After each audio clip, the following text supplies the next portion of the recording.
Hello, welcome to Foodie Mom channel. Today we are going to see the recipe for butterscotch thumbprint cookies. These are eggless and they are quite easy to make. Let's get started with the recipe now.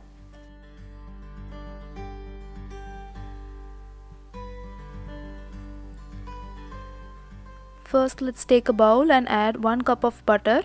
This is room temperature butter which is very soft. Let's add it to the bowl. Now I'm adding half a cup of brown sugar. You can add any sugar here. Let's start creaming the butter and the sugar together. This step is quite important because we are not going to add any leaveners like baking soda or baking powder. So we need to make sure the sugar and butter are combined together very well. In case you are using a regular crystal white sugar, make sure you are grinding it to a fine powder before adding it with the butter. We need to have a smooth mixture. So it's very important that we powder the sugar. We need to combine this for at least 3 to 4 minutes. We can identify that it's ready once you see that it has become a nice pale color. You can see that now.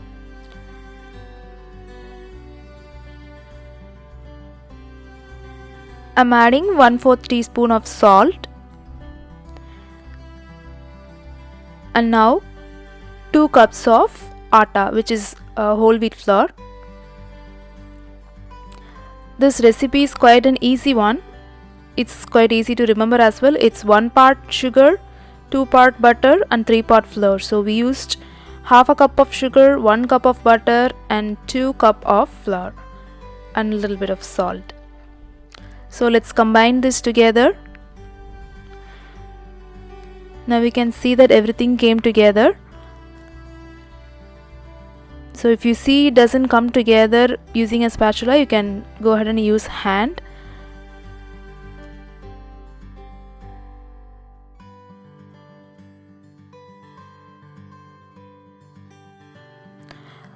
Let's rest the dough in the refrigerator and get started with the butterscotch sauce. Let's heat a pan and add 2 tablespoons of butter. And let's wait for the butter to melt. For the butterscotch sauce, we need to use brown sugar. If you do not have brown sugar and want to use regular sugar, we can make caramel sauce. In that case, you need to be adding the sugar first before the butter and caramelize it first.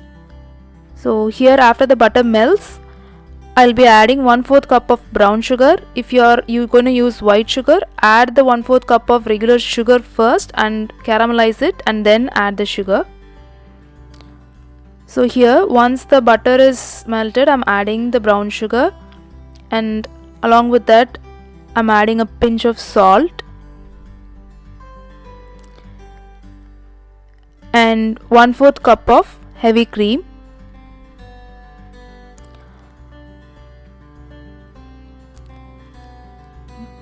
We just need to combine it until it starts to boil. It's not like we have to make this butterscotch or caramel sauce only to add as a topping to these cookies. You can add anything here. You can add a spoon of jam or just cherries on top, or you can even add melted chocolate or chocolate ganache. So it can be anything. These cookies go well with any kind of topping. Now you can see that the sauce is starting to boil, and we need to let it simmer for about 5 minutes. And this butterscotch sauce can be used on top of ice creams or on top of cakes or anything, any kind of dessert. Also, you can substitute this for sugar in your whipping cream and whip butterscotch flavored whipped cream. Now you can see that it's bubbling very nicely and the sauce is ready now.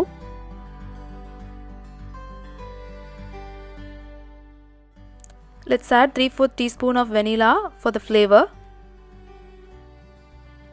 and leave the sauce to cool down. Now let's get the cookie dough out.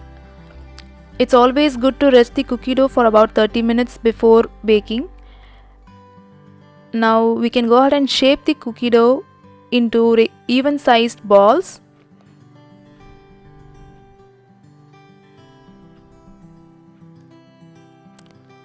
Again, when we are making these balls, we can get the oven preheated at 180 degrees Celsius or 350 degree Fahrenheit. These cookies will bake in about 10 to 12 minutes. So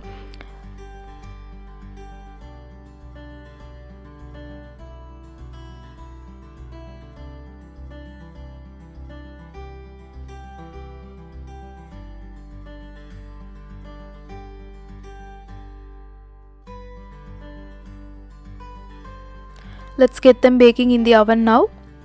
You can see that it's baked by checking the bottom side of the cookies. They'll start to brown slightly. Immediately once they are out of the oven, use your fingers to make a small hole in the center. That's where we'll be adding our topping, which is butterscotch sauce for today. Like I said, you can add any kind of topping here.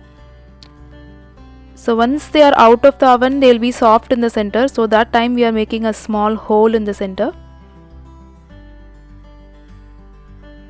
After making the hole, you can let it to cool down completely before adding the topping.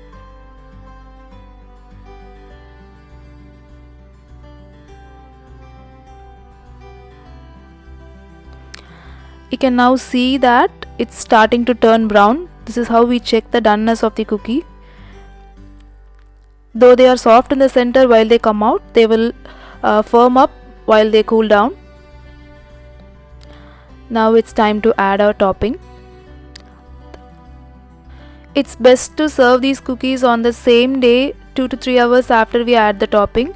The 2 hours time is for the topping to set a little bit. If you want to store it for longer time, you can store these two separately. Like you can store the sauce in the fridge and the cookies in an airtight container. And you can add the topping before serving. Hope you liked these cookies. Have a great time. See you in the next video. Don't forget to subscribe our channel and thanks for watching our videos.